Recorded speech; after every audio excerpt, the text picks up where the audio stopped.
It's about to start. Ready, go!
Greater Accra Regional Minister, Noble Titus Ikwate Glover.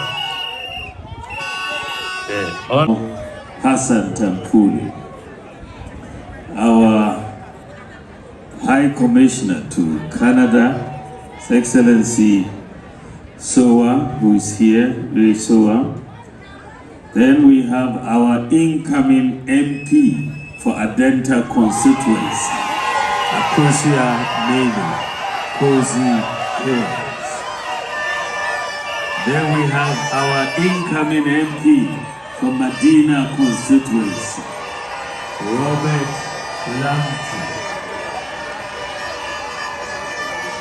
The chairman and members of the governing board of Metro Mass Transit, chairman and members of the governing board of the GAPTI, Ayalulu, the managing directors, Metro Mass Transit Limited, GAPTI, Ayalulu, and Tap and Go, heads of institutions, CEOs here present, private sector organizations, civil society organizations, stakeholders in the transport industry, members of the diplomatic corps, the clergy and imams, the media, distinguished invited guests, ladies and gentlemen. I am so elated to stand before you to commission the first batch of electric buses for Metro Mass Transit Limited to augment its operations and to usher in a new era of innovation in the delivery of public transport services. As the minister said, the move towards electric vehicles is not only aimed at Metro Mass Transit Limited, but the whole public transport sector.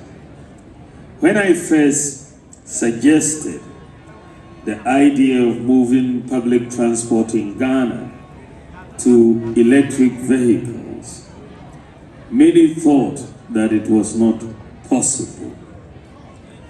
They said it was an election promise that will not be fulfilled. And unfortunately, this is the mindset of impossibility. And it was at play in this situation as it has been at play for the last 8 years that we have been in government. After the idea, we have made it possible. When we said we will bring credit scoring into Ghana for the first time in our history, many doubted it and said we were not going to be able to do it. But we have done it. I'm saying all these because of the mindset of impossibility. We are going to transform this country, and we need a possibilities mindset. So I was not surprised when the naysayers once again rose up to poo-poo the idea of electric vehicles for public transportation in Ghana.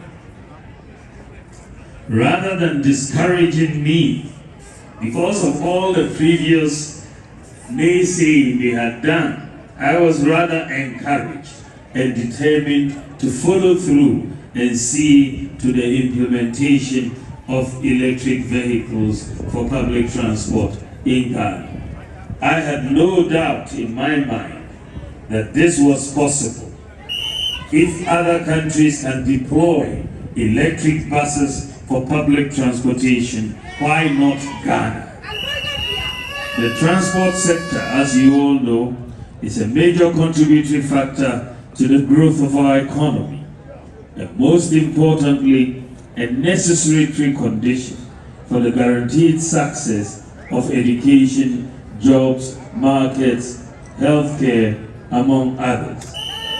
In pursuit of this, agencies such as Metromass, Transit Limited, Ayalolo, STC, and so on have existed to implement government policy to make transport services accessible and affordable to all. These companies provide services to very remote areas of Ghana, where some traditional operators will not go, and charge fares about 30% lower than the market rate. Unfortunately, over the years, the growth of these companies has been heavily impacted by high operational costs, particularly the cost of diesel, revenue leakages, and the maintenance of their fleet of buses.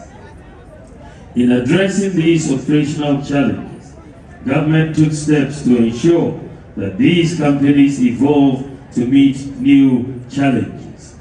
Among the measures that have been introduced to improve public transport services included the following.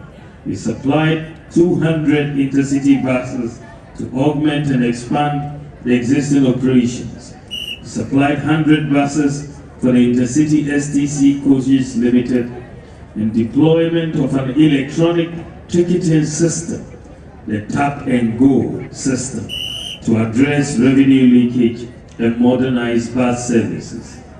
We also enhanced the enhancement of the mandate of the National Road Safety Authority as the regulator of road safety rules, procedures, standards, and guidelines. The launch of the Transport Ghana project by the National Road Safety Authority for regulatory compliance. The Transport Ghana project is an IT-based solution for pre-departure checks, passenger manifest, ticketed, vehicle tracking, and driver training.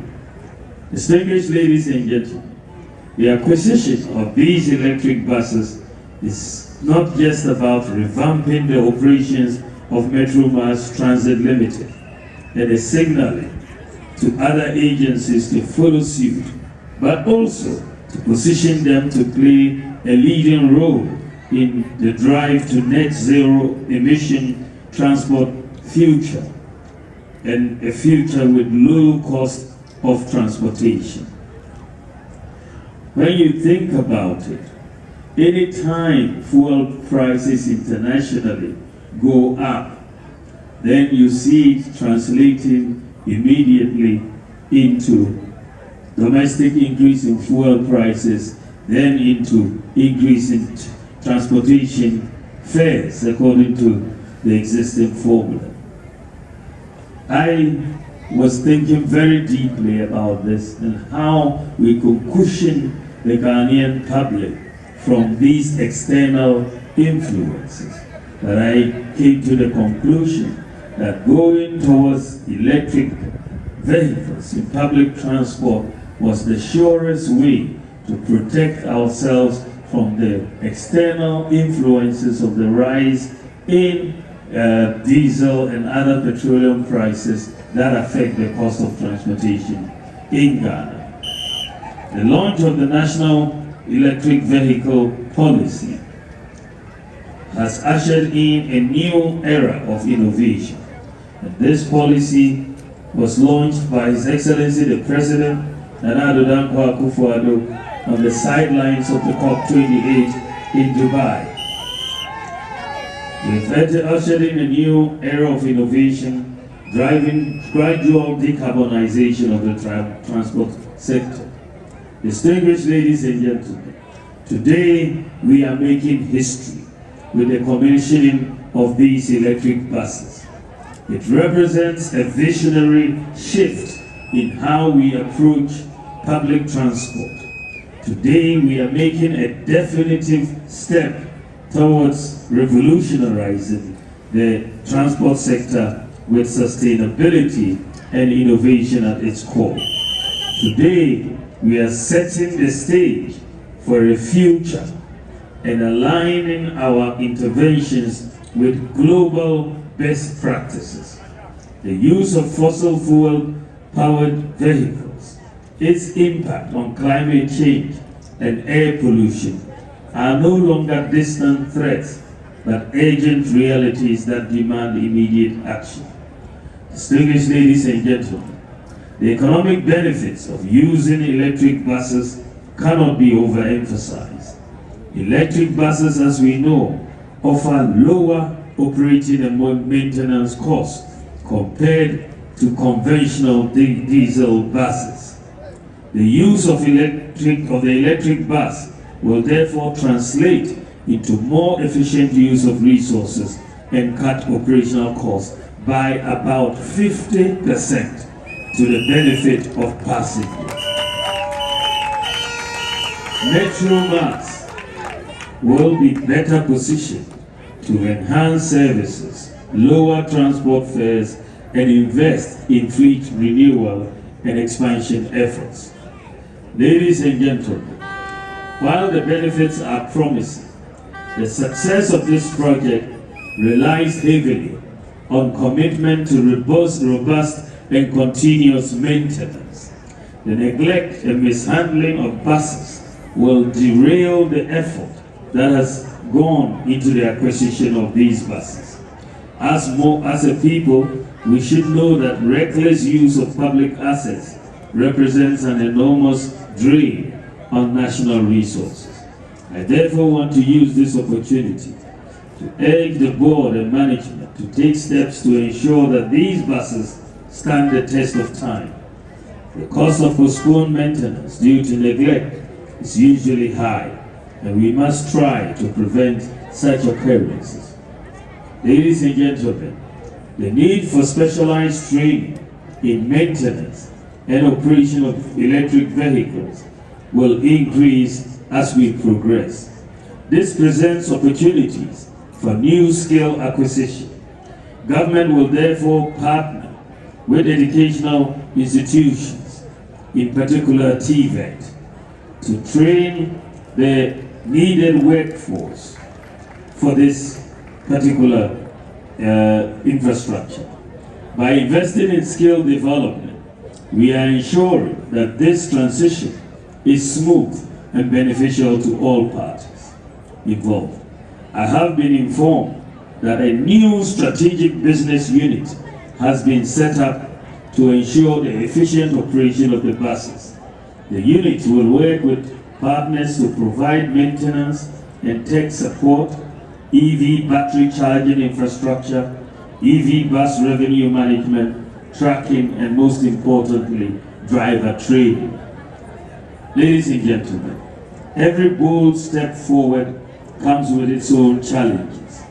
We are aware that these challenges and are prepared to address them head on. I have the assurance of the board and management of Metromars Transit Limited that these electric buses will be put to good use, starting this year with a pilot on 2 major routes in the national capital, Adenta to Accra and Ashaiman to Accra. So we will be piloting these 2 major routes, Adenta to Accra and Ashaiman to Accra. And after the pilot, we will expand to the rest of the region and the country. It is no longer a secret that we urgently need to improve the quality of our public transport services.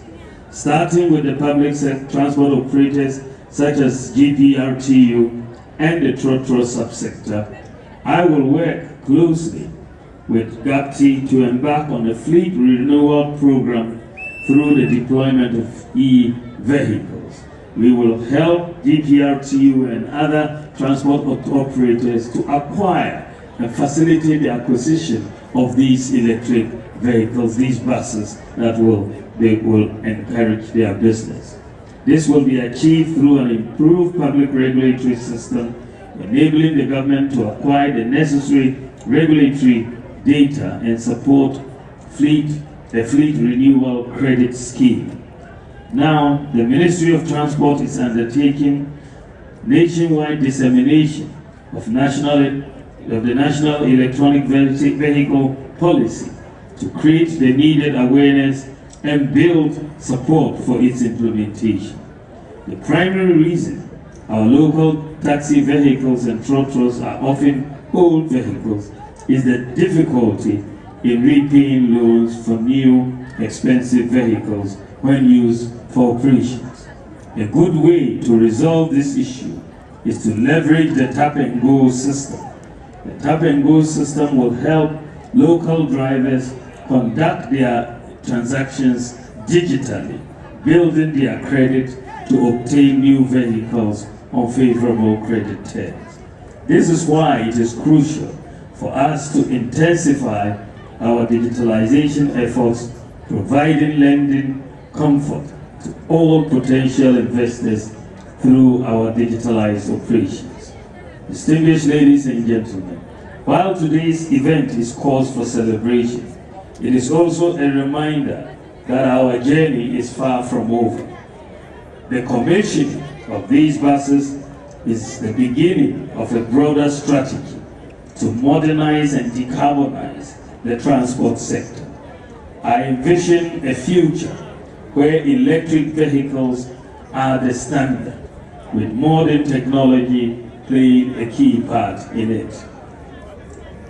This vision will require us to be innovative in our approach to problem solving and collaborate to build a seamless transportation system where one tap-and-go card can be used on all public transport vehicles, including our railway system. So the tap-and-go card, as we have developed it, is going to be operational. This is how we are envisioning it across the entire public sector. So you can take your tap-and-go card, board a train, and then when you arrive in Accra, that same card, you board an EV bus and take it right to Accra. And then down the road, if you have to take a trotro, you can use your tap-and-go card on your trotro as well. So it's one card for the whole transport system. That is what we are seeking to do. Currently, your tap-and-go card will work on the railway as we are planning, and it will also work on the EV buses, and we'll extend it to all the rest. Ladies and gentlemen, the road ahead will require the active participation of all and sundry, especially transport service providers. It will also require cultural and behavioral shifts that embrace sustainability. Government will therefore continue to seek partnerships, leverage on the collective experience of stakeholders to develop our nation. As we commission these first batch of electric buses, let us take pride in this historic moment. It is a declaration of the government's commitment to public transport electrification. These buses are not just a response to the challenges of high transport fares, among others. It is a proactive step towards the future we want to see, a future where Ghana leads in sustainability, inclusivity, and innovation. In conclusion, I want to take this opportunity to thank all the stakeholders who have contributed in diverse ways to make today a living reality. It is my hope that we would all be inspired by this development and the decarbonization agenda of government in pursuit of the vision for a net zero emission future. For our passengers who will be boarding these electric vehicles, these buses, I think the biggest question in your minds is how much is it going to cost? And I think that the answer, and it is consistent with our estimates, that when I announced this policy in February of this year, when I gave my lecture at UPSA, I think between 40 to 50% reduction in the fares from these electric buses. This is what you are going to see. From today, when you board it, you will see that the price is 40 to 50% lower because the operational costs are lower and you are able to pass that on to the consumer. And this is where we see the future of public transport going. I thank you all very much for your attention. God bless you and God bless our homeland, Ghana. Thank you very much.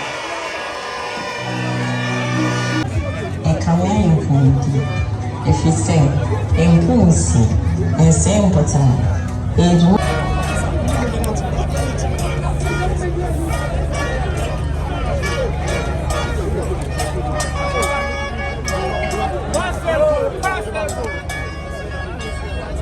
Bring it down, man.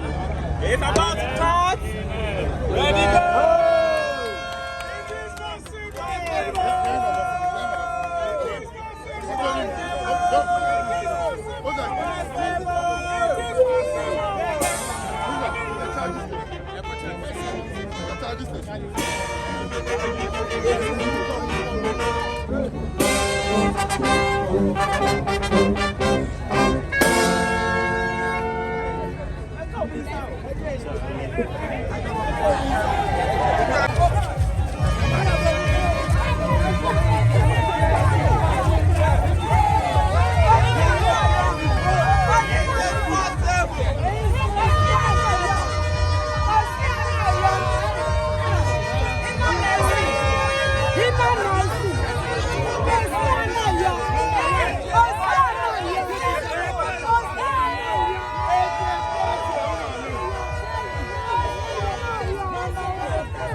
I'll vote for you.